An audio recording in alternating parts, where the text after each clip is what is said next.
final de semana agitado para o futebol goiano, bom para o Vila, ruim para o Goiás, a mesma coisa de sempre para o Atlético, mas interessante para o Serra Dourada. Duas licitações foram realizadas no Serra Dourada recentemente, uma para o estacionamento e outra para o placar eletrônico. Então nós vamos ter em breve o estacionamento do Serra Dourada todo cuidado e uma renda extra para o Serra Dourada, cuidar daquelas pequenas coisas que o torcedor sempre reclama, como limpeza de banheiro, luzes, essas coisas todas. O Serra finalmente vai ter uma renda, né? Porque os 10% de jogos lá não aparecem, né? Quando dá muita renda, a renda some, né? Não vendem ingresso, sei lá, fazem um rolo danado e acabam jogando de graça no Serra Dourada. E a outra é do placar eletrônico, que vamos ter aí com um telão, com tudo mais. Alguns testes devem ser feitos ainda este ano, mas deve tudo isso começar para o ano que vem. E o estacionamento será pago, mas também o valor não será muito alto não, vai gerar em torno de R$ 7,50, o que é bem menos do que os flanelinha ficam extorquindo as pessoas por lá. Tudo bem, Cleison? Tudo, Pasquetto. Um abraço a você, um abraço, Doni, um abraço, amigos ligados aqui na PUC TV.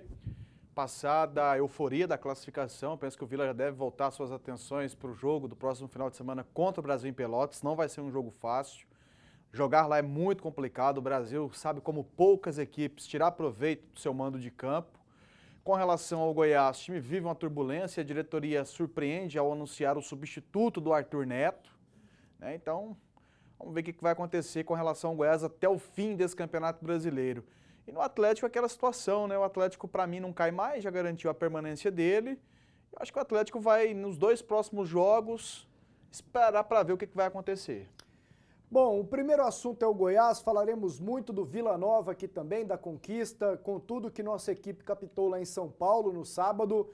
Temos as imagens da derrota do Goiás ontem, 3-1 para o Santos.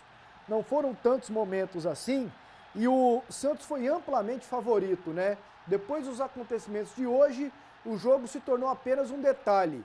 Agora o Santos poderia ter ganho demais, né, Doni?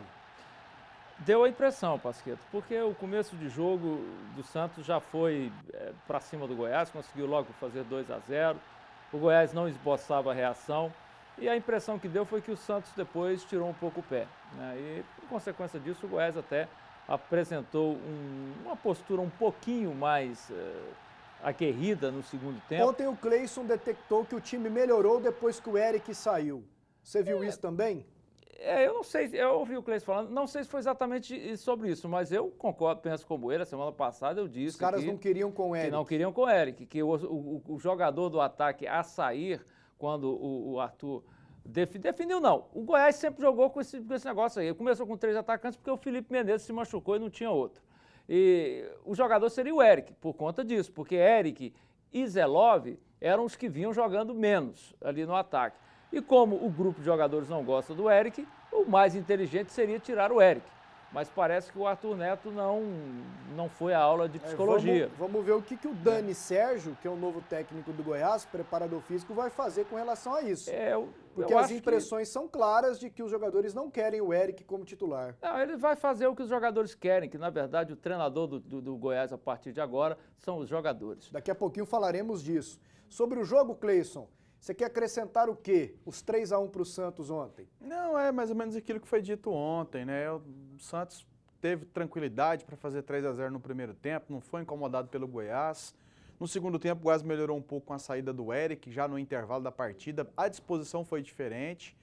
O Santos, eu acho que até voltou no mesmo ritmo. A questão é que ele se assustou quando viu que o Goiás quis um pouco mais, né? Porque o Goiás no primeiro tempo não queria nada. O Santos voltou, teve uma chance, inclusive antes do gol do Goiás, o Santos teve 2 oportunidades seguidas. A primeira com o Leandro, dentro da pequena área, chutou, o Renan defendeu. Aí chegou um jogador, se não me engano, o próprio Fred, que se dispôs a dar um carrinho na bola. Aí a bola sobrou para o Ricardo Oliveira, chutou de novo, ela bateu, foi no Fred que deu o carrinho. E aí no contra-ataque, a bola acabou sobrando para o Davi fazer o gol. E a partir daí o Santos teve mais posse de bola, atacava, mas ao contrário do que acontecia no primeiro tempo, era contra-atacado pelo Goiás jogando em velocidade. O Goiás já correndo mais, a marcação mais dinâmica, o time jogando de uma maneira dinâmica, ao contrário do primeiro tempo. Não era favorito contra o Santos, a derrota normal. O anormal para mim foi a apatia do time mais uma vez, e não foi a primeira vez não. O Goiás contra o Fluminense, que perdeu lá no Maracanã, foi assim. O Goiás, a derrota para o Figueirense aqui no Serra Dourada no segundo tempo foi assim. O segundo tempo foi sofrível contra o Figueirense. E a derrota para o Corinthians da mesma maneira. O Corinthians também favoritaço.